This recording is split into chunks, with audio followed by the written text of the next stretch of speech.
recomendaciones sobre la presentación. Hola, buenas tardes a todos. Primero que todo, pues felicitar a Eri, muy buena exposición. Es un tema que es largo y a su vez complejo y es uno de los temas pues muy importantes de la unidad de cuidado intensivo.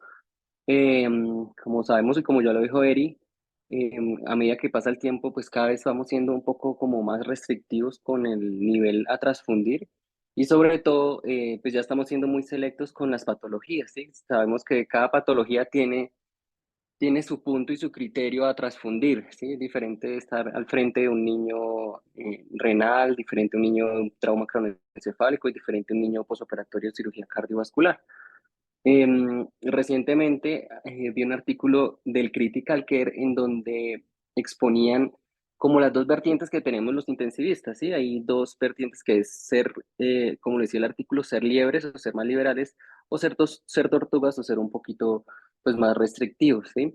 Mm, yo creo que eso depende mucho a lo que, a los protocolos y seguir como viendo que salga, cada vez que la evidencia vaya saliendo, pues ir como siendo más protocolarios al uso de los hemoderivados.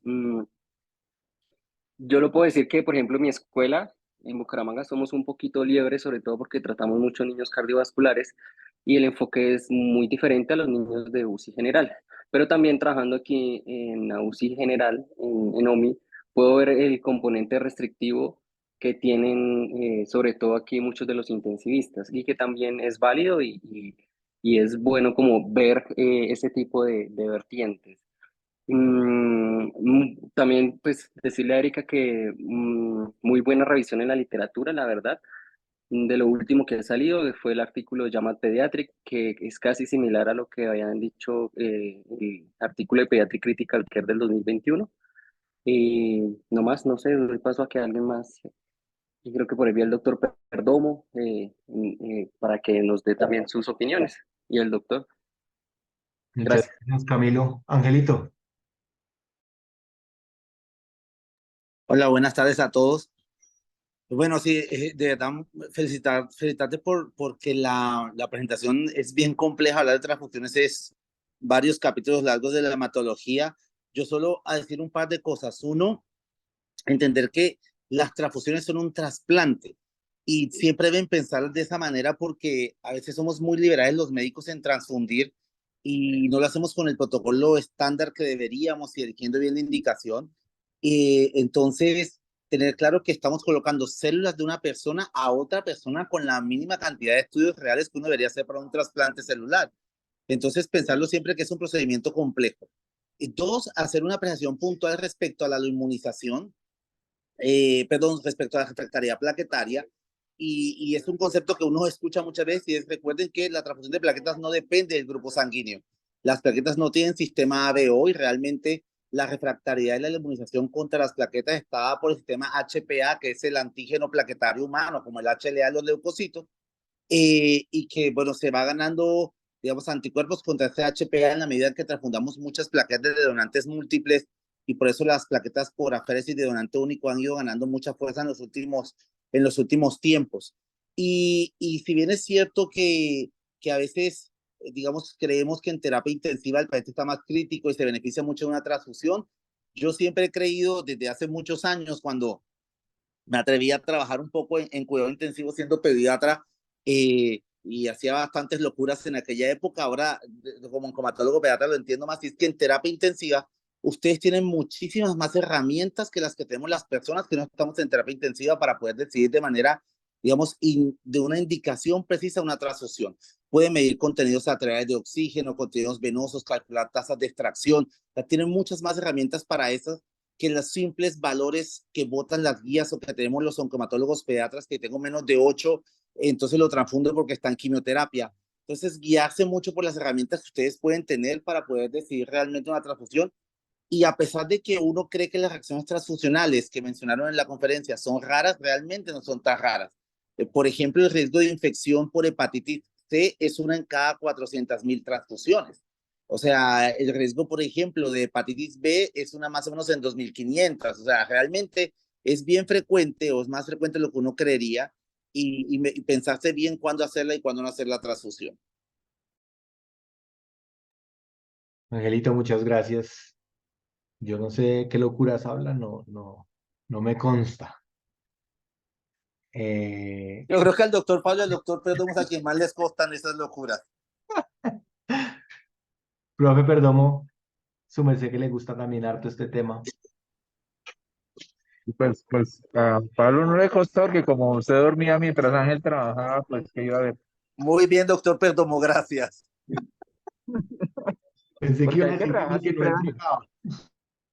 Bueno, antes que nada felicitar a Erika, porque pues como dijo Ángel, esto es un tema de todo un libro y creo que hizo una revisión muy adecuada de la literatura, de las guías más recientes. Y creo que la tendencia que se está mostrando y la evidencia lo está respaldando es que hay que ser mucho más conservador en decidir una transfusión, no ser tan liberales como se hacía en épocas anteriores, ¿sí? Entonces, cada vez vemos que las transfusiones están asociadas a muchos riesgos, esos riesgos inmunológicos, los riesgos relacionados con la inmunidad, pues son cosas que tenemos que considerar y si yo puedo evitar un riesgo a mis pacientes, pues debería evitar. Entonces, tener herramientas para decidir la necesidad de una transfusión, pues en la unidad de cuidado intensivo tenemos algunas que nos ayudan. Entonces, no acoplarse a las cifras. Nosotros aquí hemos tenido pacientes con condiciones de anemia severas, como puede ser un síndrome hemolítico urémico, con una estabilidad hemodinámica de hemoglobinas por debajo de 5 y el paciente le agradece infinitamente que no lo vaya a sobrecargar con la transfusión de glóbulos rojos y que lo deje en paz. Entonces, cada vez sabemos que la necesidad de transfundir bajo ciertas circunstancias es menor. Todavía, lamentablemente, tenemos que ver que hay ciertos paradigmas que son difíciles de vencer. Los riesgos cardiovasculares vemos que siguen considerando cifras que para mí siguen siendo exageradas con respecto a los niveles de hemoglobina que deberían tener de acuerdo a cada tipo de cardiopatía que tienen. Y yo creo que un campo importante que todavía nos falta revisar y entender es el aspecto de la rheología de la sangre a los diversos niveles de hematocrito y van a darte cuenta que tener hematocritos entre 9, con hemoglobinas entre 8 y 10 seguramente son niveles de glóbulos rojos que dan a la sangre ciertas características físicas que permiten una mejor entrega de oxígeno. La otra cosa que me gusta señalar es que las transfusiones tienen un efecto cosmético muy significativo. Ya Erika lo mostró que el tiempo de activación del metabolismo de los eritrocitos de las transfusiones toma su tiempo. Entonces, muchas veces nos engañamos viendo que las saturaciones venosas de hemoglobina están mejorando, pero en gran parte es porque el oxígeno en la hemoglobina de esos eritrocitos transfundidos, pues tiene tal grado de afinidad que el objetivo real, que es que se entregue a nivel de las células, no se está dando, pero perciben la medición de viajes de masa que logró el objetivo cuando esto posiblemente no sea completamente cierto. La transfusión de otros componentes como las plaquetas, yo ya estoy en el plan de plaquetas solamente si uno sangra. Ya las cifras han mostrado que las opiniones de expertos posiblemente no tengan mucho que ver con la realidad. Si nos enfrentamos a un paciente que hay que hacer un procedimiento invasivo, pues obviamente sí toca intentar hacer una corrección las plaquetas para llevarlos a un rango de seguridad, pero ojalá nos tomáramos el tiempo de hacer las respectivas cuentas de qué cantidad de plaquetas necesito transfundir y no simplemente por un número de acuerdo a los kilogramos de peso, sino unas metas reales con respecto a lo que nosotros queremos. Y en el caso de la falla hepática, lo mismo. Pues las alteraciones de la función hepática condicionan un perfil de laboratorio de coagulopatía severa y si el paciente no está sangrando, pues no es necesario estar colocando transfusiones, salvo que el paciente vaya a ser intervenido o tenga una condición que sí amerite una corrección de la hemostasis. Entonces, yo sí soy promotor de tacañar las transfusiones porque frente a los eventos adversos posibles y la evidencia de que políticas restrictivas de transfusiones no son más malas que las transfusiones liberales, deberíamos estar considerando eso. Creo que era el comentario que iba a hacer. Profe, muchísimas gracias. Como usted mismo lo menciona, creo que somos de la escuela de Transfunda Poquito. Eh, pues ahora vamos a ver un poquito en las preguntas del taller algunas cosas que nos preocupan desde la fisiología y Erika les mostró ya varias. Es solamente probablemente un repaso para que lo pensemos desde la fisiología. Y en principio lo que resumieron muy bien todos, yo creo que yo diría lo mismo. Piensen que es un trasplante, piensen que en principio a lo agudo, agudo, agudo no les va a ayudar, les va a producir más problemas. De hecho, un paciente que se aguante una transfusión tiene que estar ojalá desinflamado y ojalá estable. Y más tiene que ver con cómo va a ser su futuro cercano. Y de pronto si quedó muy anémico y usted piensa que eso va a ser muy grave para su fisiología, por ejemplo, en el caso de lo cardiovascular, pudiera ser. Pero en lo agudo eso es básicamente un coloide ahí muy potente que cambia la hemodinamia y enmascara el efecto y que después, sobre todo si el paciente está inflamado, se las va a cobrar duro desde el punto de vista inmunológico. Entonces, pues esto es básicamente lo mismo. Entonces, la primera pregunta va orientada hacia estas condiciones fisiológicas de los hemocomponentes almacenados que Erika ya les mostró y los procesos que necesita hacer el cuerpo para normalizar la función de una transfusión. O sea, cuándo ese glóbulo rojo puede volver a ser un glóbulo rojo más o menos viable y cercano a los glóbulos rojos a los que estás tratando de reemplazar, que creo que es algo que tenemos que tener muy claro y que Erika nos mostró en su charla.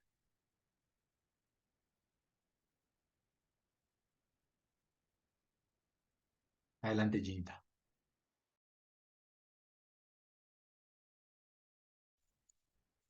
Eh, Buenas tardes, entonces pues ya miramos bastantes como de las características de los componentes sanguíneos que están en almacenamiento durante la charla. Como a manera de resumen y en el caso de las unidades de glóbulos rojos, tenemos varios cambios fisiológicos, entre ellos están incrementos a nivel de las concentraciones de potasio y de lactato, pues que podrían inducir una acidosis metabólica y con ello pues un cambio en la curva de disociación de la hemoglobina.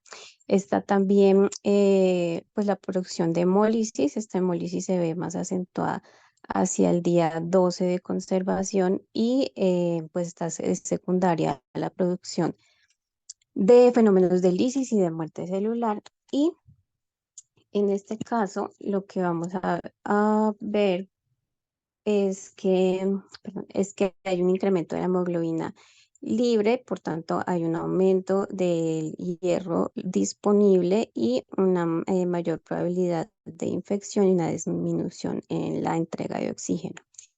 En cuanto al 2,3-fosfoglicerato, pues hay una disminución de este con un desplazamiento de la curva hacia la izquierda y con una entrega de oxígeno limitada también. Tenemos una disminución en el ATP y en el óxido nítrico, e incluso pues esto se va a ver reflejado en los efectos que pueden ver a nivel hemodinámico, a nivel de la vasculatura en cuanto a los pacientes en choque. Tenemos una pérdida de la pues, capacidad de formarse los glóbulos rojos y esto pues va a simular alteraciones en la microcirculación, de tal manera pues que podemos tener microtrombosis también.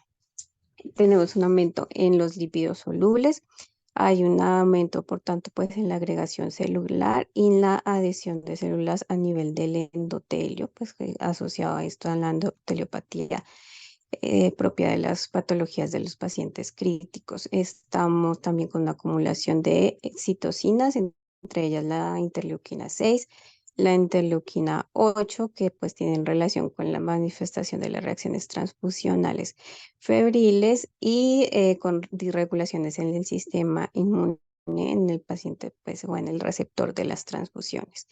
Hay también aumento de los componentes con superóxido o aniones en los cuales pues observamos que hay mayores tasas también de infecciones y disminución de la producción de factor de necrosis tumoral alfa, que también está relacionada con reacciones transfusionales como las lesiones pulmonares.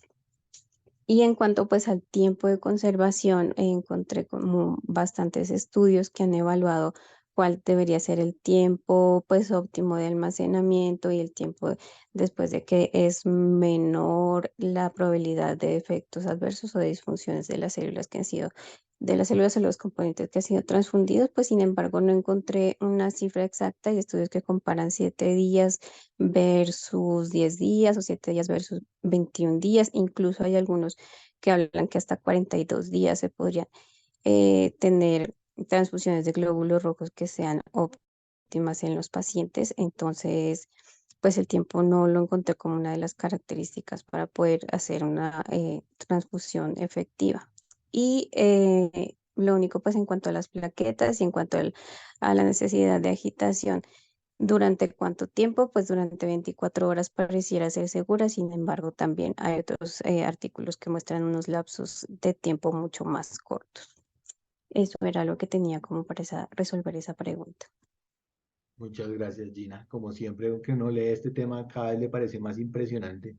No pensaría que cuando uno le van a hacer una transfusión tuvieran que ponerle corticoide, anticoagulante, aspirina, cuánta cosa, óxido nítrico, un vasodilatador, todas las cosas que uno debería poder tratar de contrarrestar para que la transfusión no le hiciera tanto daño al paciente. Y simplemente para que lo recuerden que definitivamente hacer una transfusión es una vaina que para el cuerpo es mucho más impactante y que recuperar esos glóbulos rojos toma, por barato que les vaya, un día para que puedan empezar a ver algún efecto. No sé, profe, perdón, su merced que le encanta este tema, si le faltó algo más a Gina o algo que no hayamos mencionado.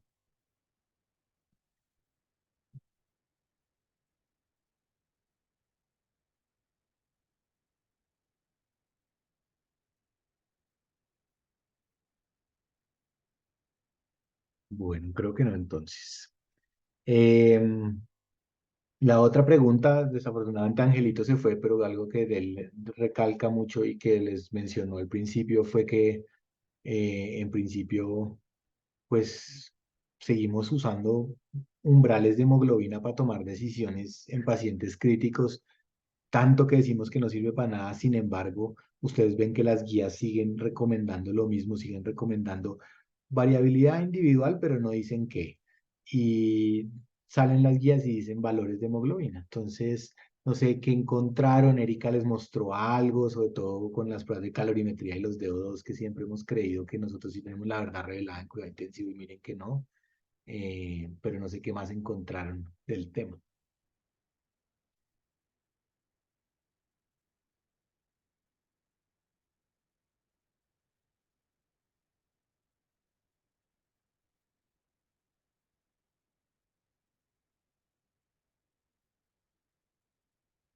Pamelita. Buenas tardes para todos. No, pues básicamente lo que quería pues mencionar es que realmente pues no encontré como un parámetro hemodinámico claro o un nivel de oxigenación que dijera que estuviera bien, excepto en los neonatos, que hay algunas cosas en neonatos que dicen como según los requerimientos de oxígeno del paciente, pues uno debería considerar lo que usted dice, igual los niveles de hemoglobina para ver si el paciente necesita o no una transfusión. Y pues digamos que lo que yo encontré, pues fueron un parte de las indicaciones que Erika también nos mostró en el consenso.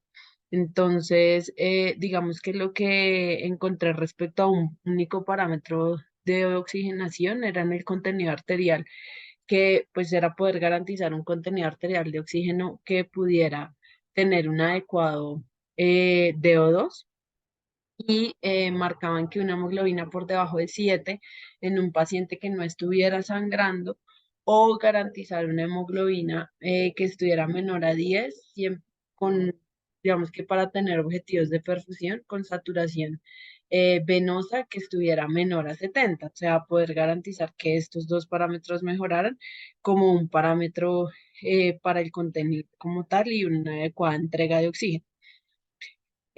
Lo otro es en pacientes, digamos, menores de 4 meses, si encontré algo similar a lo de los neonatos, que se refería sobre todo al hematocrito, aunque esto, digamos, era un consenso más viejito y ya pues decían que realmente no se recomendaba mucho ya tener en cuenta el nivel de hematocrito como tal.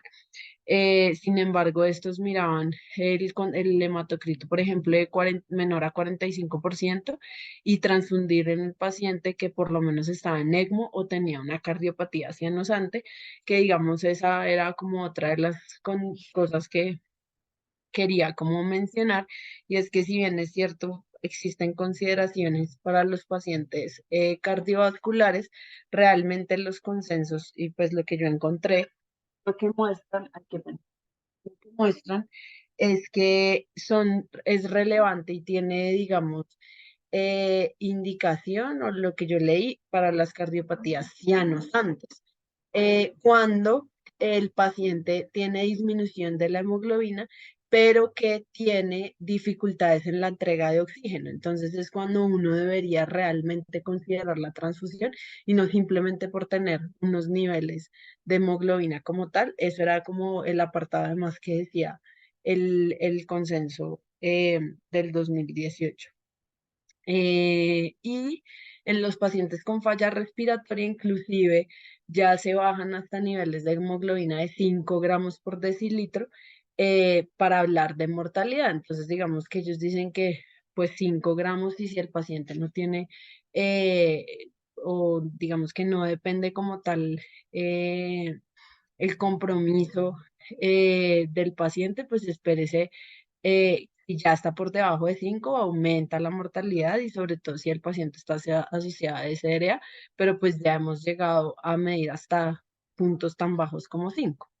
Era lo que yo quería mencionar. Brian, perfecto, Pamela, gracias. Hola a todos, buenas tardes. No, pues ya Pamela, digamos que dijo varias de las conclusiones. Yo quería agregar como dos cosas y respecto también a lo que está preguntando el doctor Perdomo en el chat.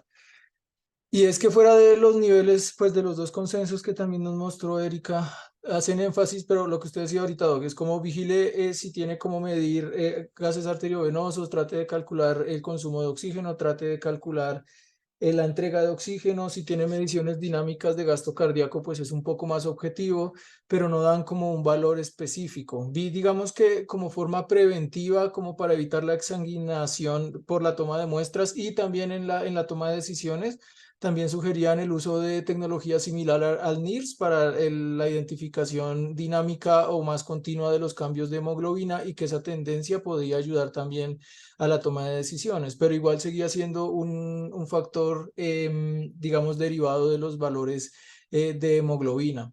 En sepsis también vi algunas propuestas, digamos, de la relación o la interacción de esa saturación venosa con los niveles de lactato, y que me hablen de qué tan comprometida está la cadena de energía mitocondrial, y por ende qué tanto necesitaría aumentar esa entrega de oxígeno en el contexto, por ejemplo, de estas patologías que aumenten o alteren la cadena mitocondrial, pero pues no queda tampoco muy claro los valores. Pero fuera, digamos, de los valores base de hemoglobina, pues tener muy en cuenta también todo lo que implica ese aumento del consumo de oxígeno y que tal vez en los pacientes en los que yo deduzca que está ese consumo de oxígeno aumentado o alterado en la funcionalidad de la cadena respiratoria, pues de pronto en esos sean los que deba ser un poco más agresivo en la toma de decisiones de transfundir.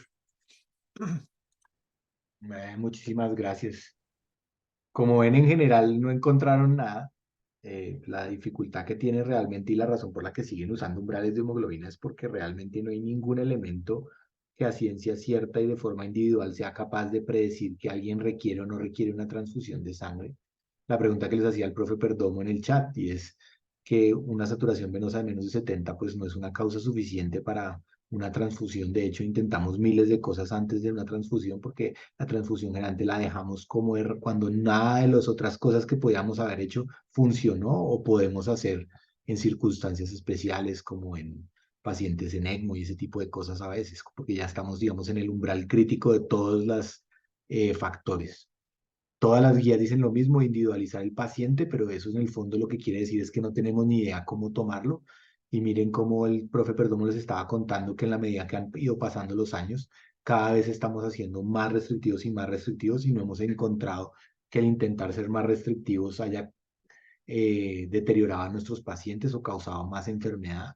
Y miren que es de las pocas cosas que desde hace muchos años siguen restringiendo y no han tenido que devolverse o que haya resurgido un grupo diciendo, venga, pero ¿por qué están restringiendo tanto? Todavía quedan algunos subgrupos que se resisten un poco a las restricciones eh, de las transfusiones, pero a mí me gusta la idea de Ángel y de profe Perdomo de que lo piensen como un trasplante, que por lo menos tómense bien la idea, estén seguros que ya intentaron todo lo demás que podían haber intentado, estén seguros que este no sea uno de los pacientes que al ponerle la transfusión van a aumentar el riesgo de complicaciones y en principio pues traten de llenarse de razones y sobre todo traten de medir lo que están haciendo, de tal manera que puedan ir aprendiendo esos pacientes y digan, venga, este probablemente no necesitó la transfusión, pues ya se la hicimos porque eso fue lo que pensamos en su momento, pero para el próximo vamos a pensarlo diferente o vamos a intentar hacer otra cosa y tratar de sistematizar esa evidencia para que eventualmente empecemos a encontrar factores. Pero esta es de las decisiones más difíciles que hay en cuidado intensivo porque a diferencia de muchas otras, eh, estas casi no tienen de herramientas para acogerse, ¿sí? A pesar de que tenemos mucha información en la UCI, mucho más allá que un paciente en pisos, que ahí la decisión sí se vuelve mucho más basada en niveles de hemoglobina porque no tienen de dónde más, no tienen más información. Finalmente, lo otro que tienen que tener muy claro es cuáles son los mecanismos fisiológicos que producen las reacciones transfusionales. Erika lo habló en detalle en su presentación. A mí me gusta que lo entiendan desde los mecanismos para que ustedes entiendan qué tipo de reacciones fisiopatológicas se pueden generar cuando uno genera una transfusión. Y en la medida en que uno se sabe todas esas cosas, pues primero las sabe buscar y segundo le coge más miedo a transfundir.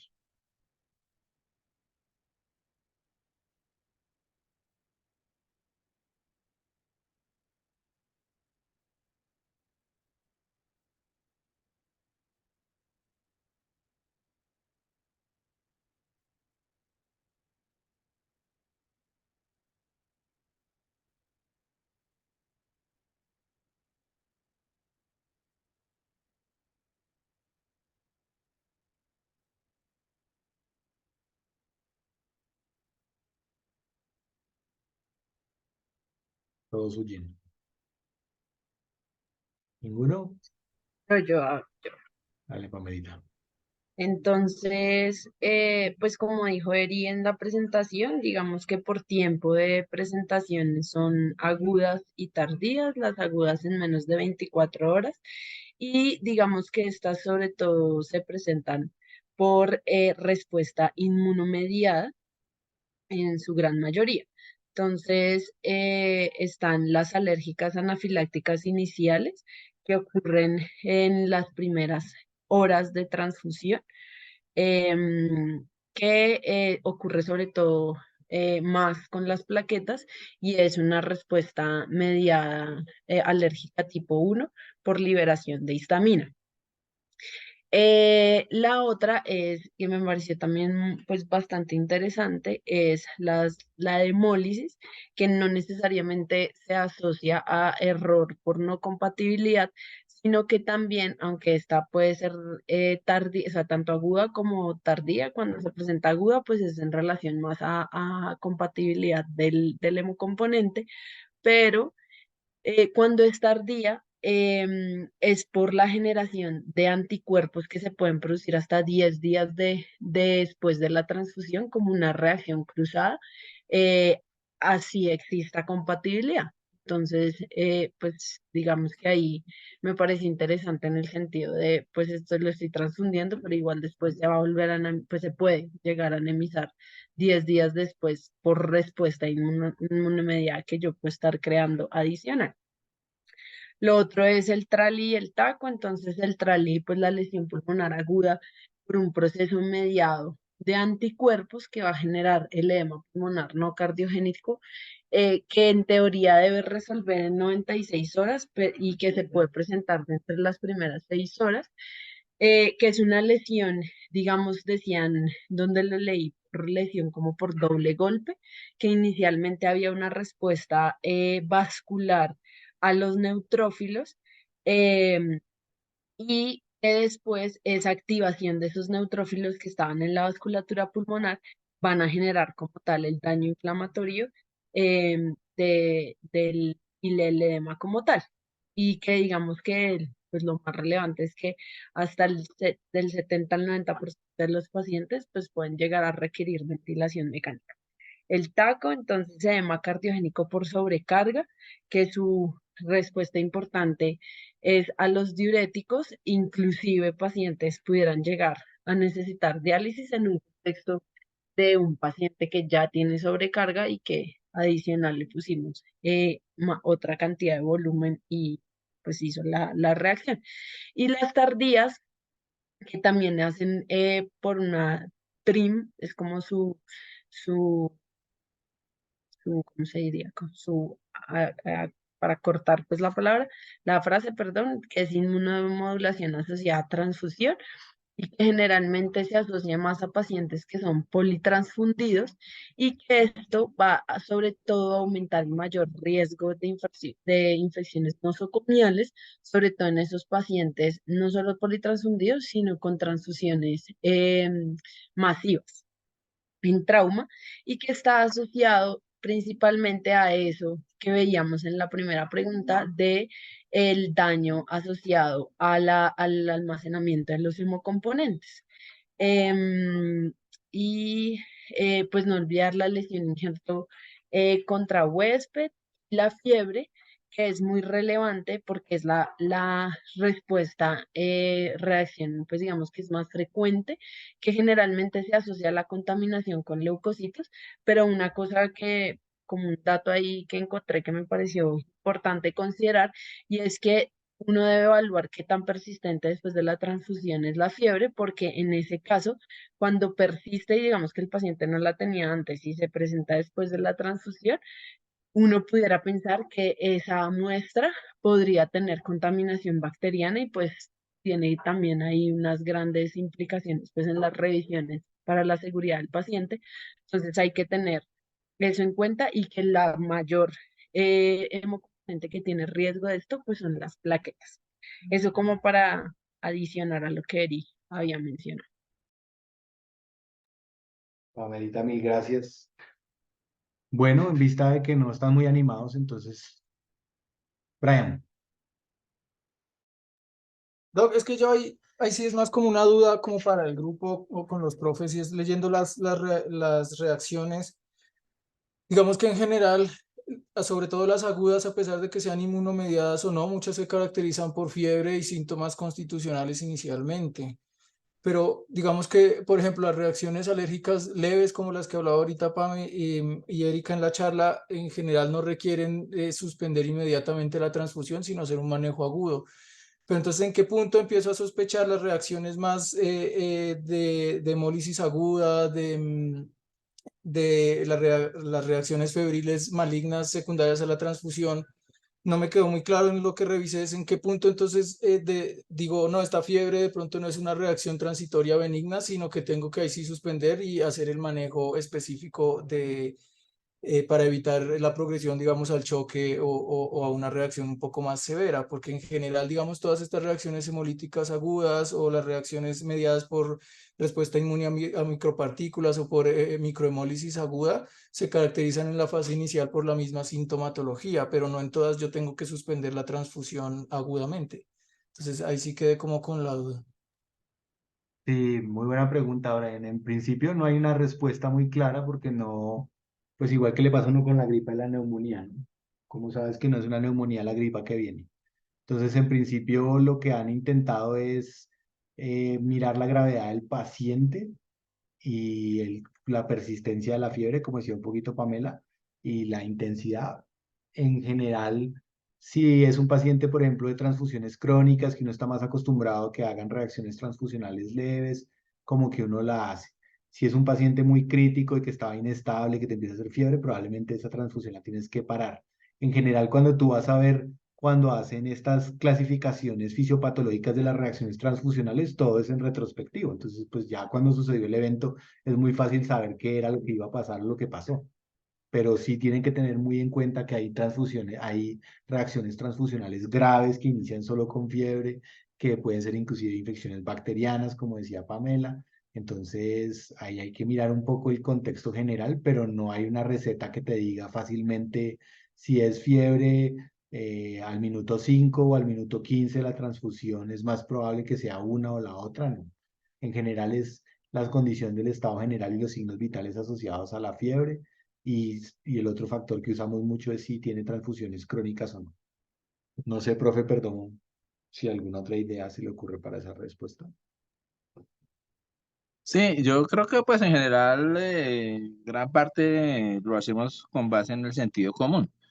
Entonces, pues los niños que inician una transfusión rápidamente hacen escalofríos, cambio brusco de la temperatura, pues a ninguno nos va a quedar duda de que esta reacción transfusional aguda febril es importante y detener la transfusión, tomar hemocultivo de la bolsa que se está transfundiendo, tomar cultivos en los niños, en la vigilancia posterior, pues es como lógico. Muchas de las veces vemos que esas reacciones febriles ocurren terminada la transfusión, sobre todo que en las unidades de cuidado intensivo con mucha frecuencia transfundimos a velocidades que son mayores a las recomendadas. Posiblemente en las guardias normales en piso, muchas transfusiones sí se hacen de manera más pausada. Nosotros, yo creo que casi todas las unidades transfundimos los hemoderivados en si acaso una hora, a veces un poquito más, pero muchas reacciones febriles pues ocurren posteriormente, entonces quedará a juicio del clínico decidir si amerita tomar cultivos o simplemente la observación de acuerdo al paciente. Entonces, pues yo creo que ahí sí nos toca acudir al sentido común. Profe, muchísimas gracias a todos, muchísimas gracias por la asistencia. Nos estamos viendo en 8 días. Cuídense mucho. Chao, chao.